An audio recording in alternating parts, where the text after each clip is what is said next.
Baiklah, kita lanjut lagi. Kemudian penerapan penampilan diri. Penerapan penampilan diri itu dapat dilakukan dengan membentuk penampilan yang menarik dan sempurna. Yang pertama adalah penampilan menarik. Hal yang perlu diperhatikan untuk mendapatkan penampilan menarik itu antara lain, yang pertama adalah sikap atau pembawaan.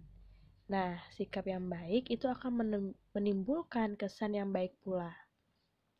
Dalam hal ini, penampilan fisik seseorang itu memegang peranan penting melalui cara berjalan. Jadi berjalannya itu seperti orang normal pada umumnya, tidak tidak junjang seperti orang yang tidak mempunyai keseimbangan. Terus cara berbicara, jadi berbicaranya itu harus yang sopan, tidak berbicara terlalu keras atau terlalu pelan atau berbicaranya teriak-teriak. Nah, itu kan kalau teriak-teriak otomatis penampilannya, sikap pembawaannya itu pun menjadi buruk. Jadi harus berbicara dengan yang baik pula.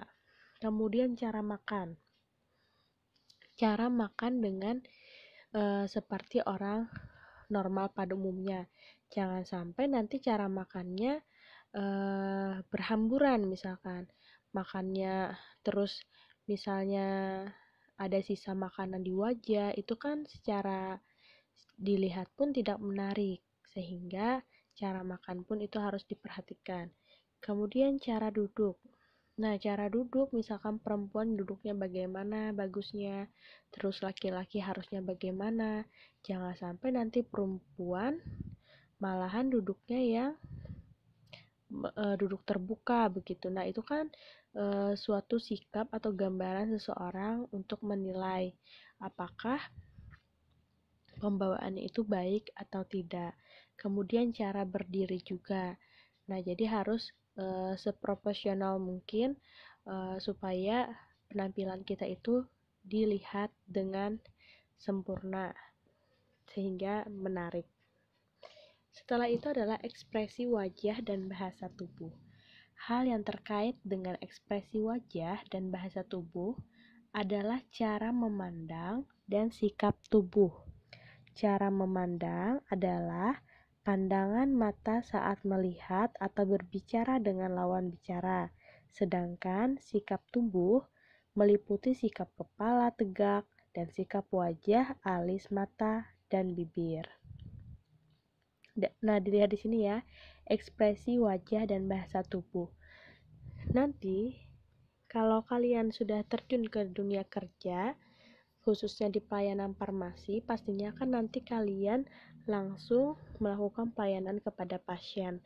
Nah, jangan sampai nanti pada saat kalian memberikan edukasi kepada pasien, ekspresi wajah kalian misalkan cemberut atau tidak mau senyum. Hal itu kan menjadi hal yang tidak layak untuk diperlihatkan kepada pasien. Apalagi misalkan pasiennya itu cerewet, terus wajah kita langsung cemberut. Nah, itu adalah hal yang salah. Karena ibu pernah ya pergi ke minimarket, salah satu minimarket, ternyata yang melayani itu adalah kasir yang ekspresi wajahnya itu yang kusam dan tidak mau senyum. Hal itu kan membuat pelanggan menjadi males untuk pergi ke tempat minimarket tersebut. Nah, sehingga nanti kalau kalian sudah terjun ke lapangan, apalagi sudah langsung ke pasien, jangan sampai memberikan ekspresi wajah yang tidak menyenangkan seperti cemberut tadi. Buatlah ekspresi wajah kalian itu selalu tersenyum, senang, enak dipandang, sehingga pasien pun juga senang. Apalagi misalkan pasien bingung tentang obatnya, dia tidak segan untuk bertanya. Kalau sudah cemberut duluan, bisa-bisa pasien tidak mau bertanya misalkan hal yang tidak dimengerti. Kemudian juga bahasa tubuh. Nah, bahasa tubuh kita juga kepala yang tegak, misalkan harus memandang pasien pada saat bicara. Nah, hal tersebut. Kemudian yang ketiga itu adalah berbicara. Teknik berbicara yang baik menurut bahasa tubuh yang sesuai dengan pembicaraan yang dilakukan. Suara juga harus disesuaikan dengan kondisi waktu, tempat, dan inti pembicaraan. Sebagai contoh, jika pembicaraan mengandung makna kemarahan, ekspresi wajah dan intonasi suara juga menyelaraskan dalam keadaan gusar. Nah, jadi misalkan ya, berbicara itu harus sesuai dengan kondisi.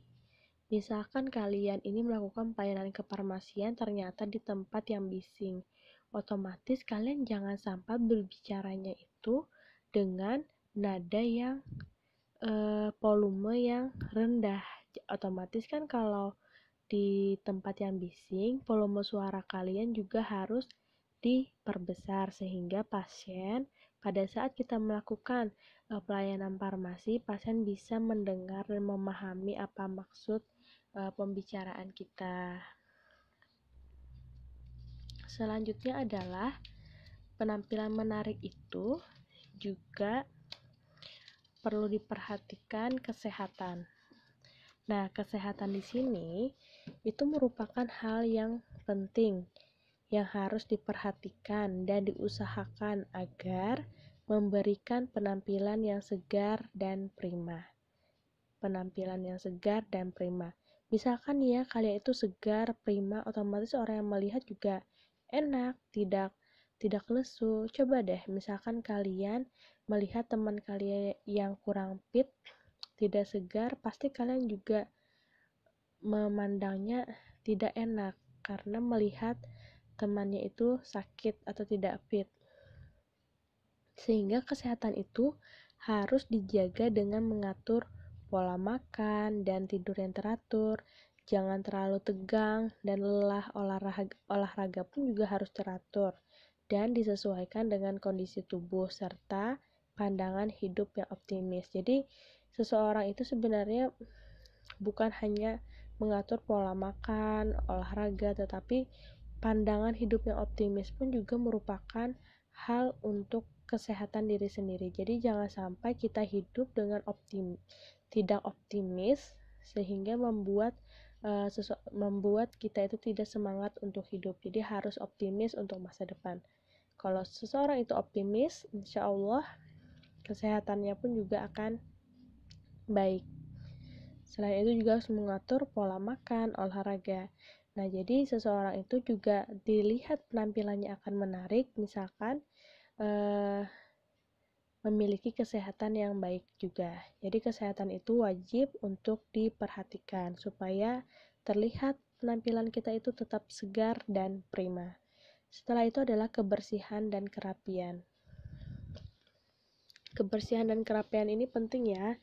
Jadi misalkan ya, bau badan atau bau mulut itu kan merupakan hal yang penting yang harus mendapatkan perhatian khusus.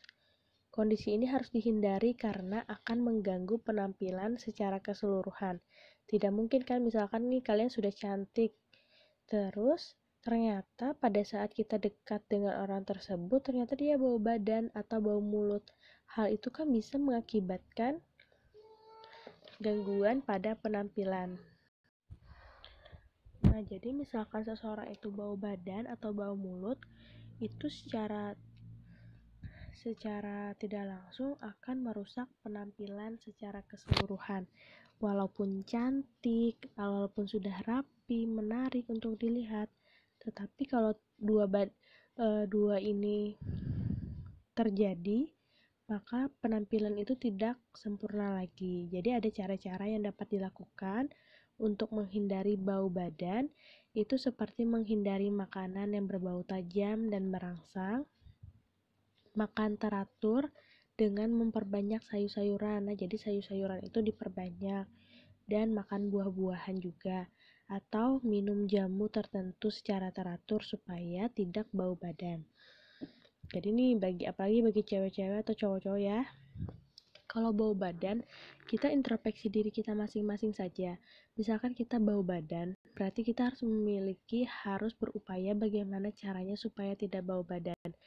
Jangankan pasien, teman kita aja males dekatnya. Jadi Misalkan ada wangi-wangi seperti parfum, bisa pakai parfum atau menggunakan deodoran misalkan. Dan hal penting juga makan makanan sayur-sayuran, buah-buahan atau jamu biar keringatnya tidak berbau.